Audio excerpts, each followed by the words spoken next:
النهارده يا جماعه اخيرا خدت يوم اوف من الشغل بتاعي. النهارده يا جماعه مش شغال اخيرا الحمد لله. هنستغل اليوم النهارده بقى ان شاء الله عشان نروح مع بعض كذا محل. هنعمل شوبينج النهارده، نشوف المحلات، نشوف الاسعار، اللبس عامل ازاي في محلات مختلفه. انا مش هروح المره دي بقى ايه لبس رياضي، لان انا تقريبا خليتكم تزهقوا من اللبس الرياضي. رحت اديداس ونايكي والكلام ده كله. ممكن اروح نفس المكان اللي فيه المحلات دي، ولكن ممكن محلات تانية اللبس الخروج شويه لحد ما بناطيل والجزم والتيشيرتات وحاجات زي كده. قبل ما نطلع طبعا يا جماعه اليوم بتاع النهارده لازم نعمل القهوه بتاعتنا بتاع كل يوم. انا شربت النهارده تقريبا قهوه واحده وكانت في كافيه معين. هعمل القهوه الثانيه دلوقتي، هنعملها مع بعض في ماكينه القهوه بتاعتي اللي هي دي. انا الماكينه دي بصراحه من اكتر الاجهزه اللي انا بعزها في حياتي، لان هي بتعمل لي تقريبا مره او مرتين او ثلاثه قهوه في اليوم. كل اسبوعين لازم كده احط تابلت معين او قرص كده معين ابيض. ممكن اوريكم كمان شويه. القرص ده بيعمل تنظيف للماكينه، فلازم يتعمل له تنظيف كل اسبوعين. والماكينه بصراحه بقى لها تقريبا سنتين ثلاثه تقريبا شغاله زي الفل. يلا بينا نعمل قهوه. نبدا يا جماعه اول حاجه بالكوفي بينز. هي دي الكوفي بينز اللي انا بجيبها، على فكره بجيبها من المحل اللي انا شربت فيه القهوه النهارده. اسمه الباتيو. الباتيو ده يا جماعه من المحلات المفضله ليا جدا، زي ما انتم شايفين. باتيو كوفي روسترز من افضل محلات القهوه اللي في ادليد. بيعمل باكجينج معينه للسبيشال تيم القهوه. بيفضل يعمل كده تيستنج، يجيب انواع قهوه معينه مثلا بتاع 10 او 20. انا شفتهم بنفسي في الموضوع ده 20 كوبايه كده بنوع قهوه معين، وانا جربته النهارده. يعني هو عارفني لان انا يعني زبون دايم في المحل وكده، فهو قال لي تعالى دوق كده. فمن كل كوبايه شربت ربع معلقه قهوه كده. طعمها طبعا كل قهوه ليها طعم مختلف طبعا. تقريبا احسن محل قهوه حرفيا شفته هنا في ادليد. كوفي بينز يا جماعه هي اوريدي جوه في الجرايندر هنا، فانا حطيت اوريدي كوفي بينز موجوده من فتره اصلا. السويتنر ده انا كنت بستخدمه تقريبا ممكن مثلا 2 3 في اليوم، بس انا دلوقتي تقريبا قللتها لواحد بس في اليوم. بالنسبه لي انا من افضل انواع اللبن اللي ممكن تعمل بيها قهوه شفتها تقريبا يعني. وفي كده نوع تاني بس هو ده تقريبا اللي موجود معايا. نفتح المكنه وبعدين هنجيب دي هنفضيها. فضينا البتاع اللي نحط فيها القهوه، بعدين نظبط دي على هي 1 شوت ولا 2 شوتس. انا بجيب دايما طبعا الدبل شوتس، واروح حاطط دي كده دايسه واحده، وبعدين بقى القهوه تفضل تنزل تنزل تنزل تنزل تنزل تنزل. على فكره هي المفروض تقف لوحدها المفروض يعني، بس هي تقريبا ساعات بتعلق، فلازم اوقفها انا ادوس دوسه كده معينه. اروح مطلع بتاعه دي كده زي ما انتم شايفين يا جماعه. اروح جايب دي، اروح ضاغط ضغطه كده عشان يساوي القهوه اللي نزلت، ويفضل ايه نعمل كده كده كده نظبطها. ممكن نحط حته كمان صغيره وبعدين نوزعهم كده، وبعدين نفضل نضغط نضغط نضغط بس على الضغط بتاع القهوه ذات نفسها. نحط الكوبايه دي هنا، نشوف القهوه هي بتنزل بقى.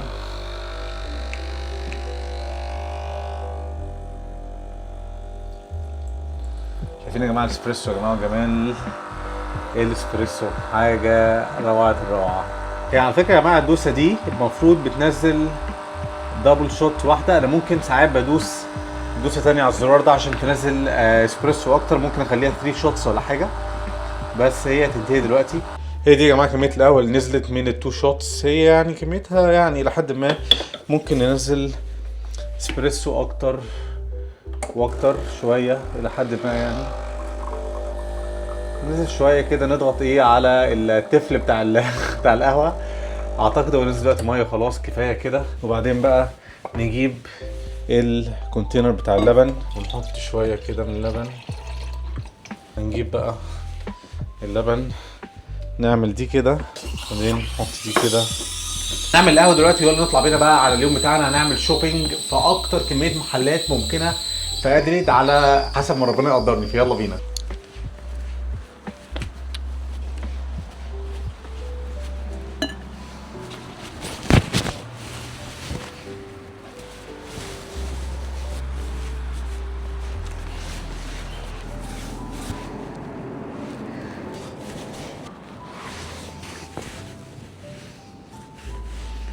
يا جماعه النهارده هنبدا من المنطقه اللي انا قاعد فيها دلوقتي دي، اسمها جلينيلج. جلينيلج على فكره من زي ما قلت لكم، لو حد اتفرج على الفيديوهات اللي فاتت انا رحت جلينيلج مره. بصراحه منطقه جامده جدا كسكنيه وكحتى منطقه ساحليه، فيها الشط تحفه بصراحه. وزي ما انتم شايفين اصلا انا قدام دلوقتي البحر الناحيه الثانيه هنا، ودي جنينه. يا لهوي، طائر عدى من جنبي كده بطريقه غريبه. المهم ودي جنيه يا جماعه اللي ورايا اللي قدام المناطق السكنيه اللي انا ممكن اوريها لكم دلوقتي دي. منطقه بصراحه جامده جدا، وانا بحب اجي المنطقه دي جدا بصراحه، اقعد بقى اشرب قهوه اتمشى كده زي ما انتم شايفين.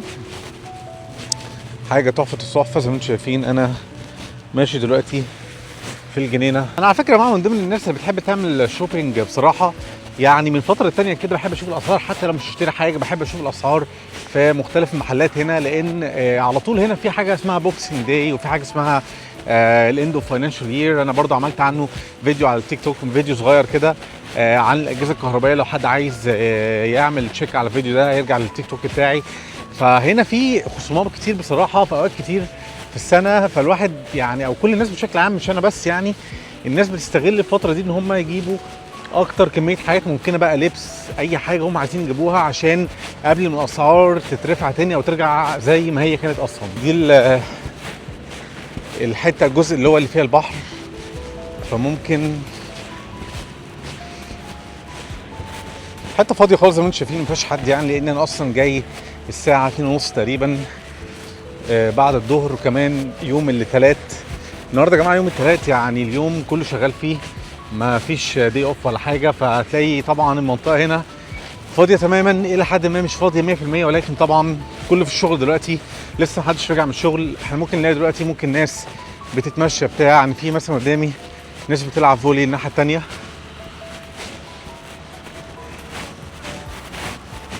اللي بيمشي الكلب بتاعه بقى. بس طبعا مش ناس كتير طبعا زي ما هتلاقوهم في الويكند او بعد الساعة مثلا 4 أو 5. مش كده يا جماعة، هنا في استراليا دلوقتي حاليا المغرب بيقدم تقريبا 5:30 تقريبا، فالشمس بتغيب بسرعة بدري بدري، فمفيش فرصة حتى الواحد يعمل أي حاجة، لأن كله بيخلص الشغل تقريبا أغلب الناس 4 5. فبعد ما خلصوا الشغل طبعا مفيش طبعا لا وقت ولا حيل يعملوا أي حاجة زي ما هم عايزين يعملوا، ولكن برضو الهدوء برضو حلو، برضو مش وحش.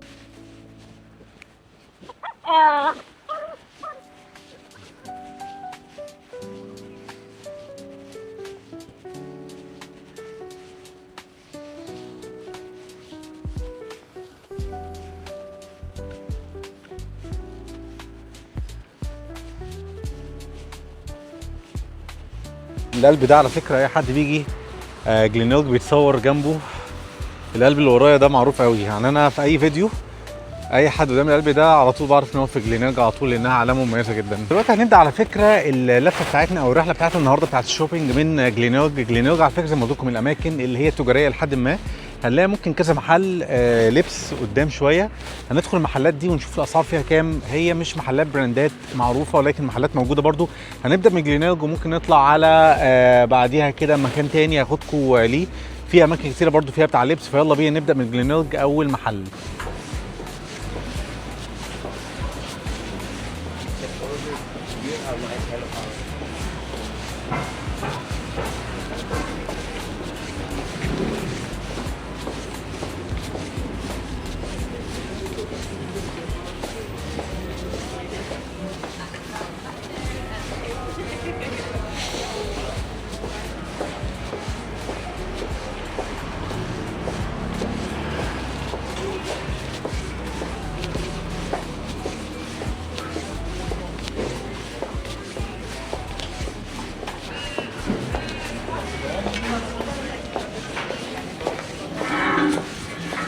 في المحل ده لطيف، ده ممكن نخشه. هلو هاي بن. المحل ده لطيف مش وحش، يعني مليان لبس مترستق لبس، فاحنا ممكن نشوف مثلا. No thanks, I'm just browsing all good. Thank you. ممكن مثلا نشوف البنطلون ده زي ما انتم شايفين، هو بنطلون يعني تقريبا باجي، السعر بتاعه $120. فيه الجاكيت ده لونه بني في اسود في ابيض، هو $100 $99 $100. ممكن مثلا القميص ده، انا بصراحة مش ستايلي نهائي، ولكن نشوف السعر برضو النظام $210. ده يا جماعة 210 دولار. مش موافقهم خالص على السعر.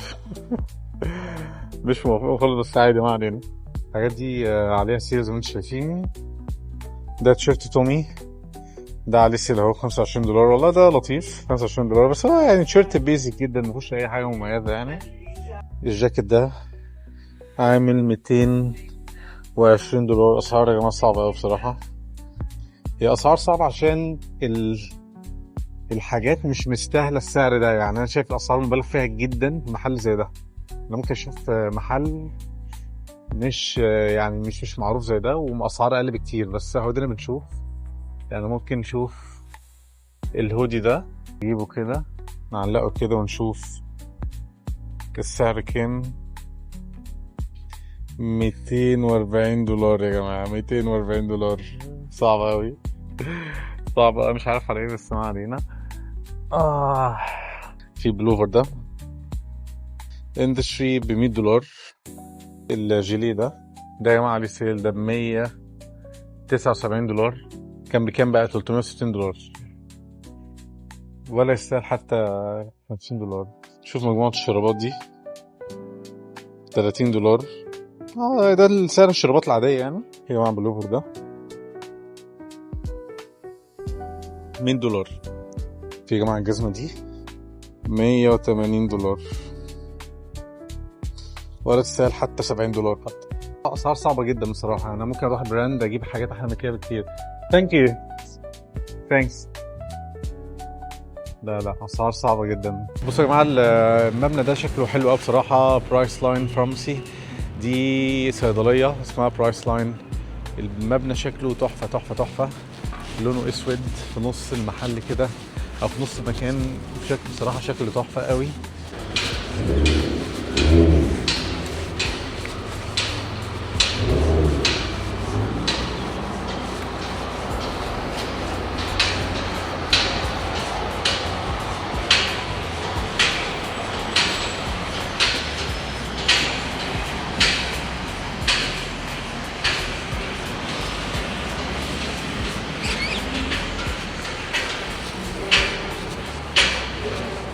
لسه على فكره دلوقتي يا جماعه واصل حته اسمها نورود. نورود دي منطقه راقيه جدا وجميله جدا، فيها محلات ومطاعم وشوبينج مولز وكده. وانا بحب المنطقه دي جدا لانها زي ما قلت لكم راقيه ونظيفه، والناس اللي فيها كده يعني شكلهم كويس والواحد بيبقى مرتاح كده وهو ماشي. وفيها في نفس الوقت برضه براندات لبس كتيره جدا ومحلات لبس كتيره جدا. هنخش منهم كده كذا محل نشوف برضه الاسعار والخصومات اللي جوه وكده. دلوقتي على فكره الساعه 4 بعد الظهر. هنشوف بقى دلوقتي الدنيا المفروض يعني الى حد ما مش زحمه قوي ولا فاضيه قوي. فيلا بينا نطلع على باريد نورود. يلا بينا. دي منطقه اسمها ذا باريد.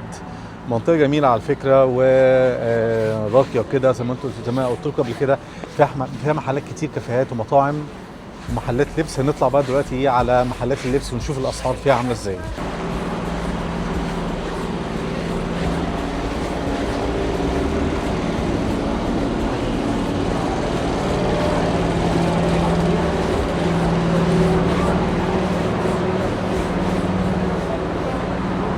في جماعه فكره وصلت محل اسمه سبورتس كرافت.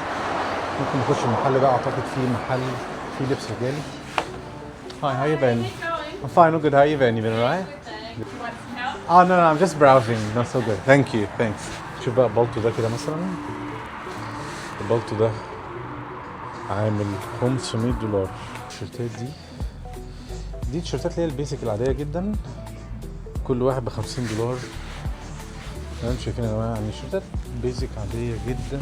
الصندوق دي يا جماعه دي نص كم كلها. انتوا شايفين في عليها خصم 20%. يعني مثلا ده كان عامل 139 دولار، دلوقتي عامل 95 دولار تقريبا. مثلا الجاكيت ده برضو كان عامل 189 دولار، دلوقتي تقريبا عامل 95 دولار. ممكن نشوف القميص ده عامل 129 دولار. قميص ابيض بيزك عادي جدا بس بكم طويل. التيشيرت ده بولو عامل 29 دولار. والله كويس لطيف بيزك عادي جدا برضو. ممكن نبص على القميص ده. القميص ده عامل $139. مش مخطط، عادي جدا. زي ما شايفين بلوفر مخطط برضو $150. بلوفر ده اللي هو الكم ده برقبة $180. مش شايف خصم كبير يعني، بس الى حد ما زي ما قلت لكم احسن من الاول، لان ده برضو براند الى حد ما كويس يعني، واضح على المحل والخامه وكده، فيعني الى حد ما يعتبر الاسعار مقارنه بالجوده مش وحشه. ثانك يو. ثانك يو. يو ممكن بقى نخش على محل تاني.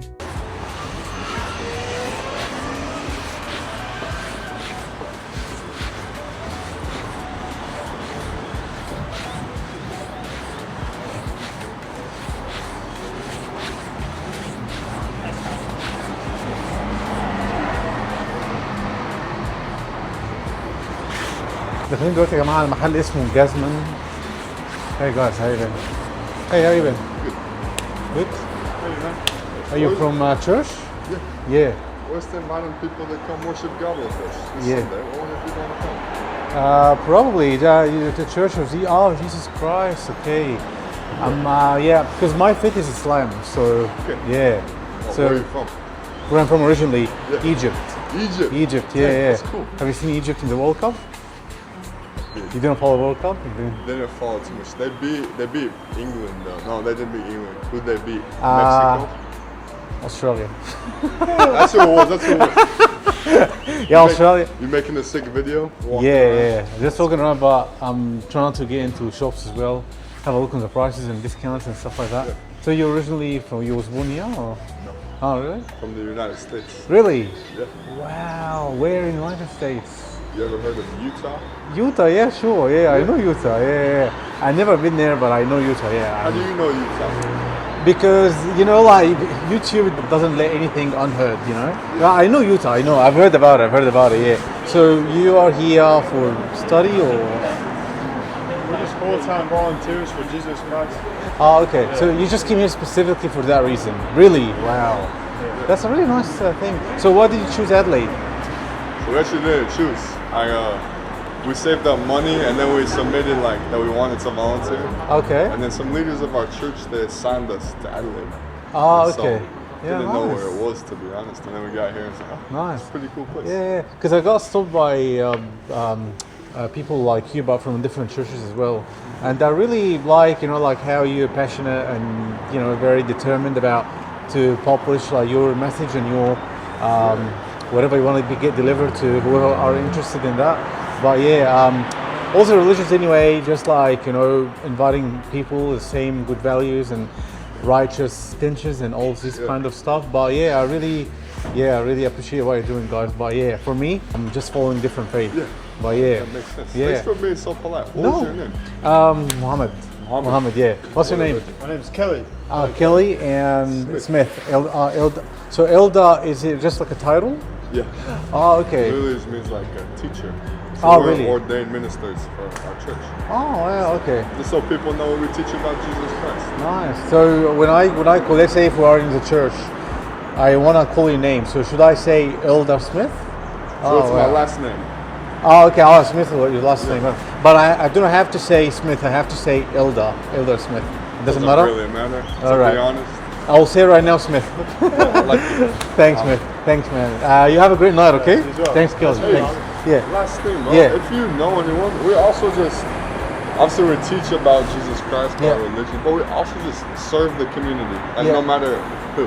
Yeah. We do lots of free service, Oh, like yeah, sure. housework, yard work. Sure. If you ever knew anyone, Sure. just reach out. We'd love to help 100%, out. yeah. So is it like free service for, you mean free service for who needs that kind of service? Like, let's say, homeless people and anybody. stuff like that, or If anything? anyone needed like a helping hand, Oh, okay, perfect. so All right. we love to help. 100%. Because I was supporting one of my disabled people, Yeah. and he used to go like a certain, I used to deliver him to a certain church, do some prayers and whatever he has to do religiously, and at the same time he picking up a lot of food and the food supply and drinks and whatever he needs in the house. So I know that kind of service. So that's really nice. All right. It's cool. It's apart from religion. Like even if you don't want to come to church, different religion, we still help out. Perfect. 100%. My pleasure. Thanks. I really appreciate your time, guys. Legend. Thanks for that. I'll keep it in my mind. Yeah. Thanks, guys. Thanks you too, bro. Have a good night. Thanks. See ya. الناس بتوع التشيرش دوت على فكره منتشرين جدا. ادليد هنا بيحبوا يعملوا دعوه للخدمات بتاعه التشيرش وكده. ادليد يا جماعه هي مدينه الكنائس، هي اسمها سيتي اوف تشيرشز. هنا اكبر كميه كنائس تقريبا موجوده في استراليا موجوده هنا في ادليد. هتلاقي الناس اللي هم اللي بيعملوا دعوه للدين وكده حتى هم عاملين كده فري سيرفيس، الخدمات اللي هي بتاعه البيت وكده، فبيقدموا الخدمه دي فور فري. فدي حاجه لطيفه منهم جدا بصراحه. انا كتير منهم اصلا بيوقفوني بندور حديث مع بعض لطيف جدا. قلت له لا انا يعني مش مسيحي، انا مسلم، عشان كده ممكن السيرفيس دي مش هتكون ليا، مش سيرفيس دي لا، يعني الدعوه بتاعت المسيحيه وكده ممكن لاي حد مسيحي يستفاد بيها وكده. فبس اصلا ناس محترمه جدا. وحتى هو قال لي جاي من امريكا مخصوص بيعمل الكلام ده، جاي من مخصوص من امريكا من يوتا لأدليد هنا عشان يعمل الدعوه بتاعت المسيحيه دي، فقطع مسافه كبيره جدا يعني. دلوقتي بقى يا جماعه نرجع على المحل اللي انا كنت داخله اصلا. قال لي هو الشيرت بولو ثمنه $80 زي ده، $100. البنطلون تقريبا خامته جبردين سعره $109، بس ده عليه خصم 50%. والله حلو والله يعني. البراند ده على فكره يا جماعه معروف، الجزمه ده معروف على فكره اعتقد في العالم كله، براند عالمي يعني. ده $169، هو عليه خصم 50%، فاعتقد 50% كمان يعني، هو كمان موجود 50%. فده اعتقد الخصم اللي قبل 50% اعتقد يعني، اعتقد. لا هو مكتوب سيلكتد ايتم مش كله. البنطلون ده برضو ده جبردين برضو لا قطيفه، ده قطيفه معلش مش جبردين، $60. عندك الجاكيت ده عامل $169. Excuse me, just ask a question, please. So the final price, that price on the red tag, yeah? All right, perfect. There's no any more discount than that? No. Okay, perfect. All right. Don't worry, sometimes there is, but not at the moment, no. Oh yeah, sure. I just wanted to double check. Thank you. Yeah. Thanks. مع الجاكيت ده.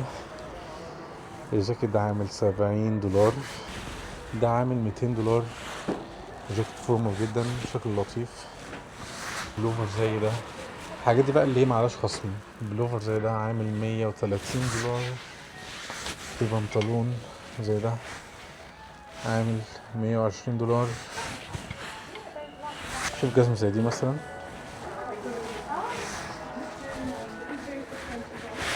جزمة زي دي يا جماعة عاملة $190.